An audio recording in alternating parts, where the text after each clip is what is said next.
Great Expectations, by Charles Dickens. Chapter 18. It was in the 4th year of my apprenticeship to Joe, and it was a Saturday night. There was a group assembled round the fire at the Three Jolly Bargemen, attentive to Mr. Wopsle as he read the newspaper aloud.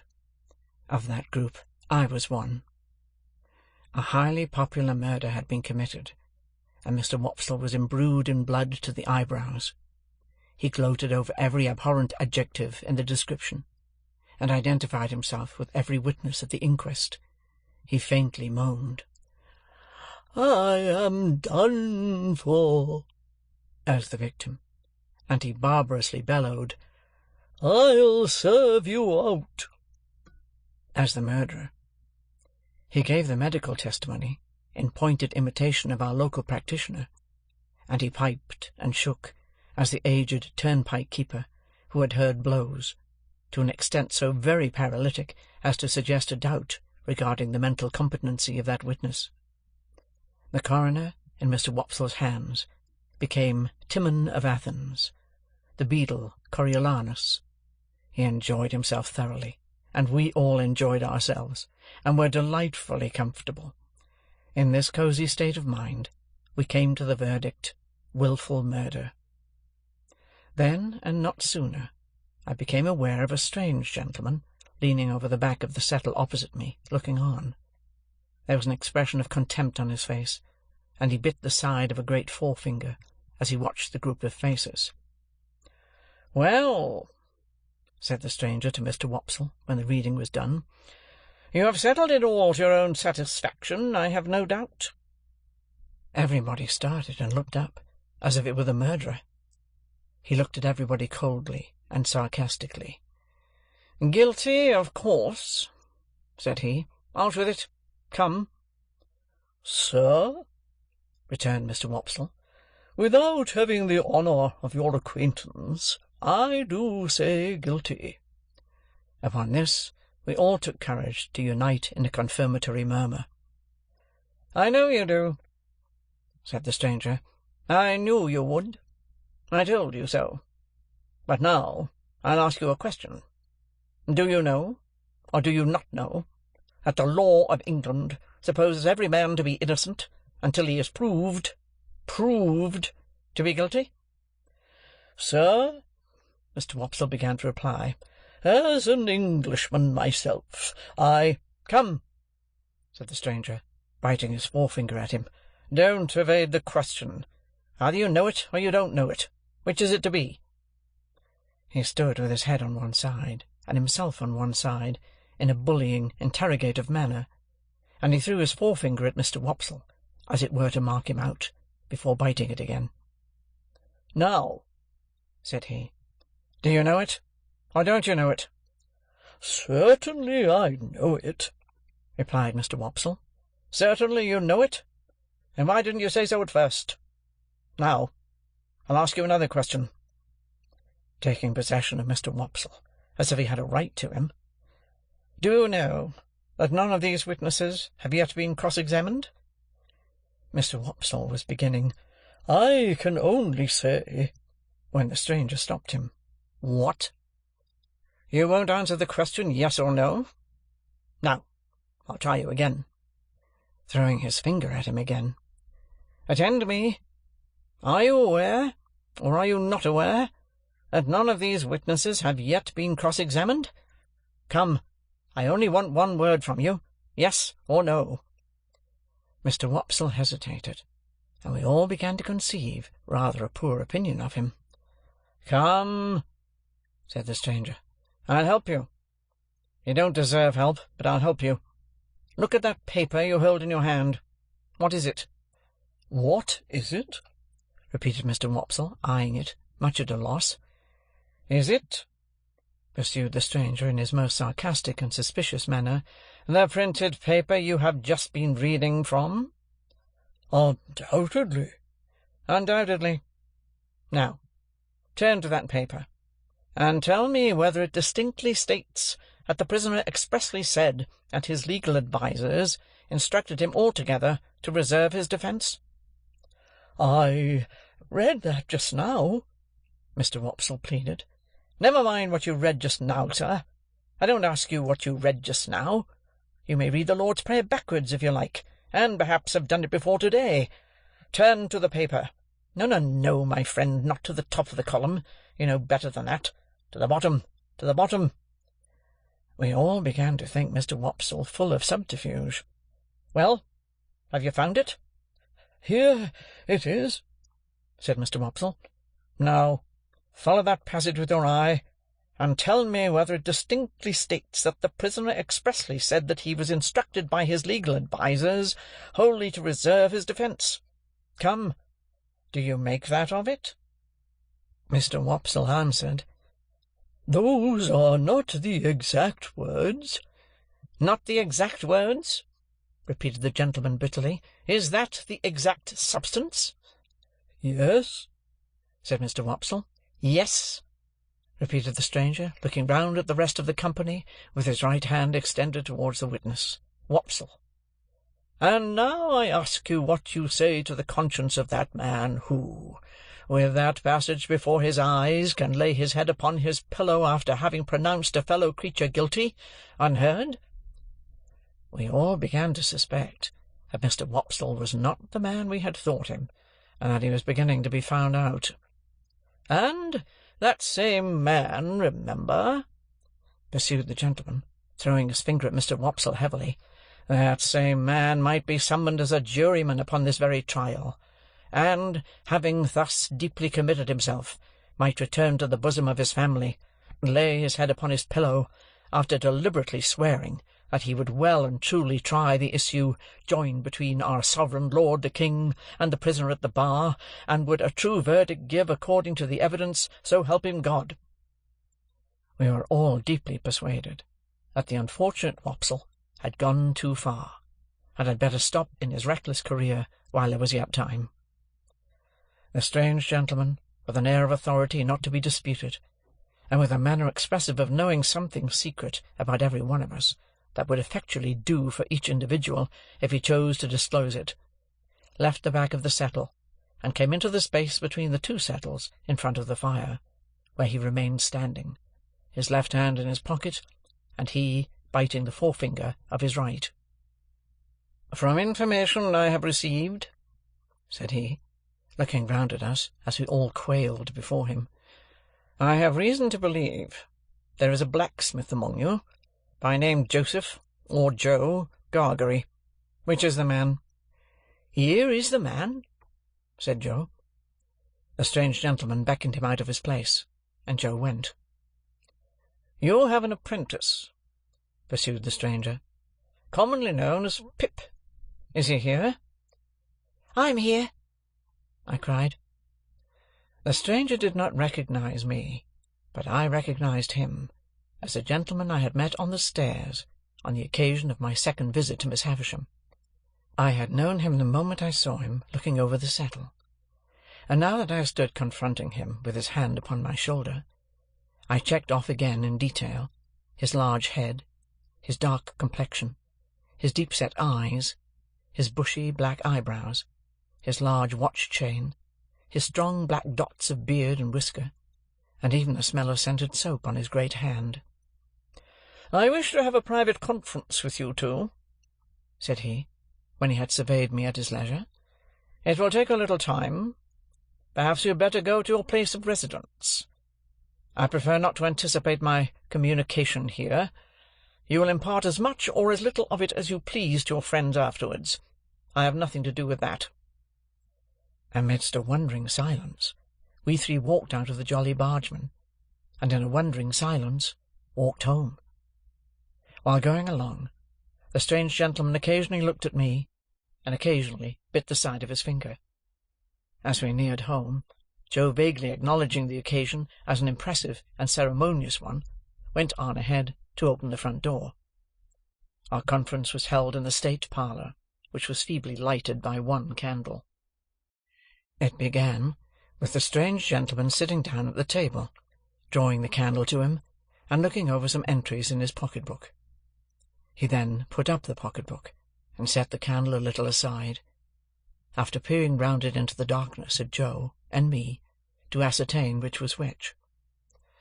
"My name," he said, "is Jaggers, and I am a lawyer in London. I am pretty well known. I have unusual business to transact with you, and I commence by explaining that it is not of my originating. If my advice had been asked, I should not have been here. It was not asked, and you see me here. What I have to do as the confidential agent of another, I do. No less, no more." Finding that he could not see us very well from where he sat, he got up, and threw one leg over the back of a chair, and leaned upon it, thus having one foot on the seat of the chair, and one foot on the ground. "Now, Joseph Gargery, I am the bearer of an offer to relieve you of this young fellow, your apprentice. You would not object to cancel his indentures at his request and for his good? You would want nothing for so doing?" "Lord forbid that I should want anything for not standing in Pip's way," said Joe, staring. "Lord forbidding is pious, but not to the purpose," returned Mr. Jaggers. "The question is, would you want anything? Do you want anything?" "The answer is," returned Joe sternly, "no." I thought Mr. Jaggers glanced at Joe as if he considered him a fool for his disinterestedness, but I was too much bewildered between breathless curiosity and surprise to be sure of it. "Very well," said Mr. Jaggers. "Recollect the admission you have made, and don't try to go from it presently." "Who's a-going to try?" retorted Joe. "I don't say anybody is. Do you keep a dog?" "Yes, I do keep a dog." "Bear in mind, then, that Bragg is a good dog, but Holdfast is a better. Bear that in mind, will you?" repeated Mr. Jaggers, shutting his eyes and nodding his head at Joe, as if he were forgiving him something. "Now, I return to this young fellow, and the communication I've got to make is, that he has great expectations." Joe and I gasped, and looked at one another. "I am instructed to communicate to him," said Mr. Jaggers, throwing his finger at me sideways, "that he will come into a handsome property. Further, that it is the desire of the present possessor of that property that he be immediately removed from his present sphere of life and from this place, and be brought up as a gentleman. In a word, as a young fellow of great expectations." My dream was out. My wild fancy was surpassed by sober reality. Miss Havisham was going to make my fortune on a grand scale. "Now, Mr. Pip," pursued the lawyer, "I address the rest of what I have to say to you.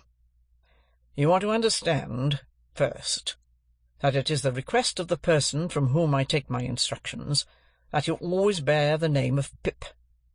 You will have no objection, I dare say, to your great expectations being encumbered with that easy condition. But if you have any objection, this is the time to mention it."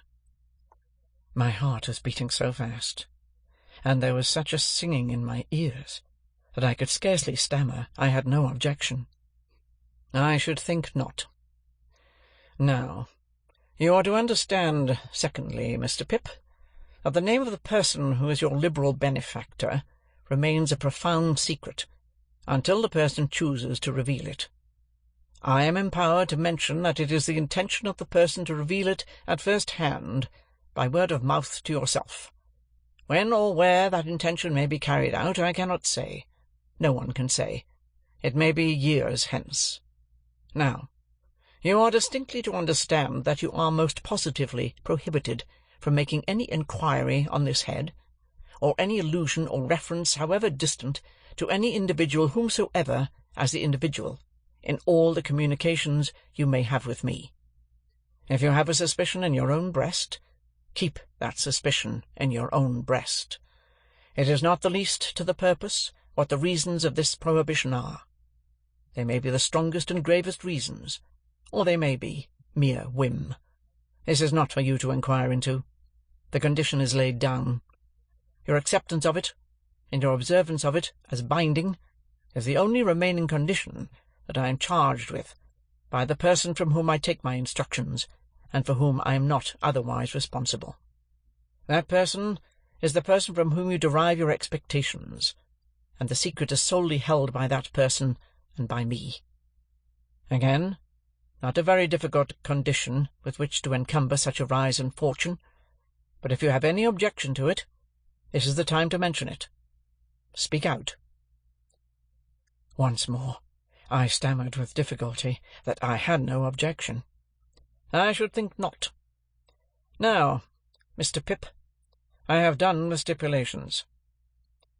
Though he called me Mr. Pip, and began rather to make up to me, he still could not get rid of a certain air of bullying suspicion, and even now he occasionally shut his eyes and threw his finger at me while he spoke, as much as to express that he knew all kinds of things to my disparagement, if he only chose to mention them.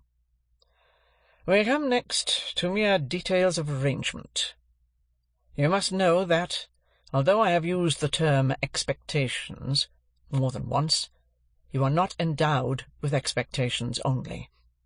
There is already lodged in my hands a sum of money amply sufficient for your suitable education and maintenance. You will please consider me your guardian.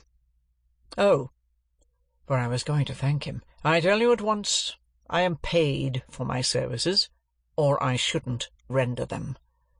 It is considered that you must be better educated, in accordance with your altered position, and that you will be alive to the importance and necessity of at once entering on that advantage." I said I had always longed for it. "Never mind what you've always longed for, Mr. Pip," he retorted. "Keep to the record. If you long for it now, that's enough. Am I answered that you are ready to be placed at once under some proper tutor? Is that it?" I stammered yes, that was it. "Good. Now your inclinations are to be consulted. I don't think that wise, mind, but it's my trust. Have you ever heard of any tutor whom you would prefer to another?" I had never heard of any tutor but Biddy and Mr. Wopsle's great-aunt, so I replied in the negative. "There is a certain tutor of whom I have some knowledge, who I think might suit the purpose," said Mr. Jaggers. "I don't recommend him, observe, because I never recommend anybody. The gentleman I speak of is one Mr. Matthew Pocket." Ah, I caught at the name directly. Miss Havisham's relation. The Matthew whom Mr. and Mrs. Camilla had spoken of. The Matthew whose place was to be at Miss Havisham's head when she lay dead in her bride's dress on the bride's table. "You know the name?" said Mr. Jaggers, looking shrewdly at me, and then shutting up his eyes while he waited for my answer. My answer was that I had heard of the name. "Oh," said he, "you have heard of the name. But the question is, what do you say of it?" I said, or tried to say, that I was much obliged to him for his recommendation. "No, my young friend," he interrupted, shaking his great head very slowly, "recollect yourself." Not recollecting myself, I began again that I was much obliged to him for his recommendation. "No, my young friend," he interrupted, shaking his head, and frowning, and smiling, both at once. "No, no, no, no. It's very well done, but it won't do. You are too young to fix me with it. Recommendation is not the word, Mr. Pip. Try another." Correcting myself, I said that I was much obliged to him for his mention of Mr. Matthew Pocket. "That's more like it," cried Mr. Jaggers. "And," I added, "I would gladly try that gentleman." "Good. You had better try him in his own house. The way shall be prepared for you, and you can see his son first, who is in London. When will you come to London?" I said, glancing at Joe, who stood looking on motionless, that I supposed I could come directly. "First," said Mr. Jaggers, "you should have some new clothes to come in, and they should not be working clothes. Say, this day week. You'll want some money. Shall I leave you 20 guineas? He produced a long purse, with the greatest coolness, and counted them out on the table, and pushed them over to me. This was the first time he had taken his leg from the chair. He sat astride of the chair when he had pushed the money over, and sat swinging his purse and eyeing Joe. "Well, Joseph Gargery, you look dumbfounded." "I am," said Joe, in a very decided manner. "It was understood that you wanted nothing for yourself, remember." "It were understood," said Joe, "and it are understood, and it ever will be similar according." "But what," said Mr. Jaggers, swinging his purse, "what if it was in my instructions to make you a present, as compensation?"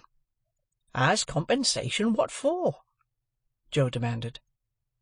"For the loss of his services." Joe laid his hand upon my shoulder with the touch of a woman. I have often thought him since, like the steam-hammer that can crush a man or pat an egg-shell, in his combination of strength with gentleness. "Pip, is that hearty welcome," said Joe, "to go free with his services, to honour and fortune, as no words can tell him. But if you think as money can make compensation to me for the loss of the little child what come to the forge, and ever the best of friends—" "Oh, dear good Joe, whom I was so ready to leave, and so unthankful to! I see you again, with your muscular blacksmith's arm before your eyes, and your broad chest heaving, and your voice dying away. Oh, dear, good, faithful, tender Joe, I feel the loving tremble of your hand upon my arm, as solemnly this day, as if it had been the rustle of an angel's wing." But I encouraged Joe at the time. I was lost in the mazes of my future fortunes, and could not retrace the by-paths we had trodden together. I begged Joe to be comforted, for, as he said, we had ever been the best of friends, and, as I said, we ever would be so. Joe scooped his eyes with his disengaged wrist, as if he were bent on gouging himself, but said not another word. Mr. Jaggers had looked on at this, as one who recognized in Joe the village idiot, and in me his keeper. When it was over, he said, weighing in his hand the purse he had ceased to swing, "Now, Joseph Gargery, I warn you this is your last chance. No half measures with me. If you mean to take a present that I have it in charge to make you, speak out, and you shall have it. If, on the contrary, you mean to say—" Here, to his great amazement, he was stopped by Joe suddenly working round him with every demonstration of a fell pugilistic purpose. "Which I mean to say," cried Joe, "that if you come into my place bull-baiting and badgering me, come out. Which I mean to say, as such, if you're a man, come on. Which I mean to say, that what I say, I mean to say, and stand or fall by." I drew Joe away, and he immediately became placable, merely stating to me, in an obliging manner, and as a polite expostulatory notice to any one whom it might happen to concern, that he were not a-going to be bull-baited and badgered in his own place. Mr. Jaggers had risen when Joe demonstrated, and had backed near the door. Without evincing any inclination to come in again, he there delivered his valedictory remarks. They were these: "Well, Mr. Pip, I think the sooner you leave here, as you are to be a gentleman, the better. Let it stand for this day week, and you shall receive my printed address in the meantime. You can take a hackney coach at the stage-coach office in London, and come straight to me. Understand that I express no opinion, one way or the other, on the trust I undertake. I am paid for undertaking it, and I do so. Now, understand that, finally. Understand that." He was throwing his finger at both of us, and I think would have gone on, but for his seeming to think Joe dangerous, and going off. Something came into my head which induced me to run after him, as he was going down to the Jolly Bargeman, where he had left a hired carriage. "I beg your pardon, Mr. Jaggers." "Hullo," said he, facing round.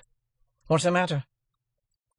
"I wish to be quite right, Mr. Jaggers, and to keep to your directions, so I thought I'd better ask. Would there be any objection to my taking leave of any one I know about here before I go away?" "No," said he, looking as if he hardly understood me. "I don't mean in the village only, but up town?" "No," said he. No objection." I thanked him, and ran home again. And there I found that Joe had already locked the front door, and vacated the state parlour, and was seated by the kitchen fire, with a hand on each knee, gazing intently at the burning coals. I, too, sat down before the fire, and gazed at the coals, and nothing was said for a long time. My sister was in her cushioned chair in her corner, and Biddy sat at her needlework before the fire, and Joe sat next to Biddy, and I sat next to Joe, in the corner opposite my sister. The more I looked into the glowing coals, the more incapable I became of looking at Joe. The longer the silence lasted, the more unable I felt to speak. At length I got out, "Joe, have you told Biddy?" "No, Pip," returned Joe, still looking at the fire, and holding his knees tight, as if he had private information that they intended to make off somewhere. "Which I left it to yourself, Pip." "I would rather you told, Joe." "Pip's a gentleman of fortune, then," said Joe, "and God bless him in it." Biddy dropped her work, and looked at me. Joe held his knees, and looked at me. I looked at both of them. After a pause, they both heartily congratulated me, but there was a certain touch of sadness in their congratulations that I rather resented. I took it upon myself to impress Biddy, and through Biddy Joe, with the grave obligation I considered my friends under, to know nothing and say nothing about the maker of my fortune. It would all come out in good time, I observed, and in the meanwhile nothing was to be said, save that I had come into great expectations from a mysterious patron. Biddy nodded her head thoughtfully at the fire as she took up her work again, and said she would be very particular, and Joe, still detaining his knees, said, "Aye, aye, I'll be eckervally particular, Pip." And then they congratulated me again, and went on to express so much wonder at the notion of my being a gentleman, that I didn't half like it. Infinite pains were then taken by Biddy to convey to my sister some idea of what had happened. To the best of my belief those efforts entirely failed. She laughed and nodded her head a great many times, and even repeated after Biddy the words Pip and property, but I doubt if they had more meaning in them than an election cry, and I cannot suggest a darker picture of her state of mind. I never could have believed it without experience, but as Joe and Biddy became more at their cheerful ease again, I became quite gloomy. Dissatisfied with my fortune, of course I could not be, but it is possible that I may have been, without quite knowing it, dissatisfied with myself. Anyhow, I sat with my elbow on my knee and my face upon my hand, looking into the fire, as those two talked about my going away, and about what they should do without me, and all that. And whenever I caught one of them looking at me, though never so pleasantly, and they often looked at me, particularly Biddy, I felt offended, as if they were expressing some mistrust of me, though heaven knows they never did by word or sign. At those times I would get up and look out at the door, for our kitchen door opened at once upon the night, and stood open on summer evenings to air the room. The very stars to which I then raised my eyes, I am afraid I took to be but poor and humble stars, for glittering on the rustic objects among which I had passed my life. "Saturday night," said I, when we sat at our supper of bread and cheese and beer. "5 more days, and then the day before the day, they'll soon go." "Yes, Pip," observed Joe, whose voice sounded hollow in his beer mug, "they'll soon go." "Soon go," said Biddy. "I have been thinking, Joe, that when I go down-town on Monday, and order my new clothes, I shall tell the tailor that I'll come and put them on there, or that I'll have them sent to Mr. Pumblechook's. It would be very disagreeable to be stared at by all the people here." "Mr. and Mrs. Hubble might like to see you in your new genteel figure too, Pip," said Joe, industriously cutting his bread, with his cheese on it, in the palm of his left hand, and glancing at my untasted supper, as if he thought of the time when we used to compare slices. "So might Wopsle, and the Jolly Bargemen might take it as a compliment." "That's just what I don't want, Joe," They would make it such a business of it, such a coarse and common business, that I couldn't bear myself." "Ah, that indeed, Pip," said Joe. "If you couldn't a-bear yourself—" Biddy asked me here, as she sat holding my sister's plate, "Have you thought about when you'll show yourself to Mr. Gargery and your sister and me? You'll show yourself to us, won't you?" "Biddy," I returned, with some resentment, "you are so exceedingly quick that it is difficult to keep up with you." "She always were quick," observed Joe. "If you had waited another moment, Biddy, you would have heard me say that I shall bring my clothes here in a bundle one evening, most likely on the evening before I go away." Biddy said no more. Handsomely forgiving her, I soon exchanged an affectionate good night with her and Joe, and went up to bed.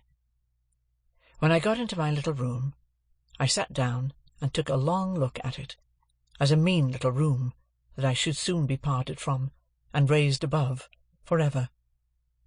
It was furnished with fresh young remembrances too, and even at the same moment I fell into much the same confused division of mind between it and the better rooms to which I was going, as I had been in so often between the Forge and Miss Havisham's, and Biddy and Estella.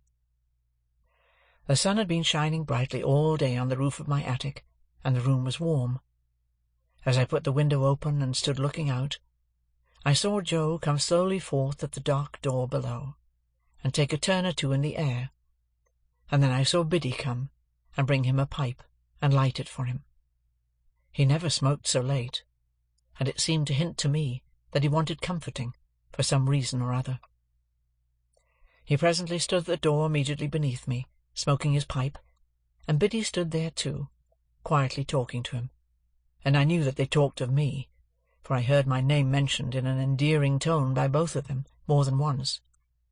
I would not have listened for more, if I could have heard more, so I drew away from the window, and sat down in my one chair by the bedside, feeling it very sorrowful and strange that this first night of my bright fortunes should be the loneliest I had ever known.